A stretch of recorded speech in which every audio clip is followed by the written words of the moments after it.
নাম না নেওয়া ব্যক্তি উনি 4টি জায়নামাজ দিয়েছেন, খুবই দামি দামি জায়নামাজ সহ পাগড়ি দিয়েছেন।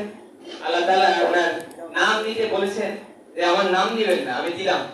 এই জায়নামাজ দুইজন হুজুরকে দুইটা এবং দুইজন ছাত্র গার্জিয়ানকে দিয়েছেন। আল্লাহ তাআলা এই দানকে কবুল করে নিন। বাকি পরিবেশন করার জন্য আহ্বান জানাই। আমি আরিফুল হাসান শামীমকে বাংলা পরিবার করছেন, সার্টিফিকেট দিয়েছেন পদ্ধতির সভাপতি আমাদের মেম্বার আবু হুরায়রা খোকন ভাই সার্টিফিকেট দিয়েছেন আরিফুল হাসান শামীম।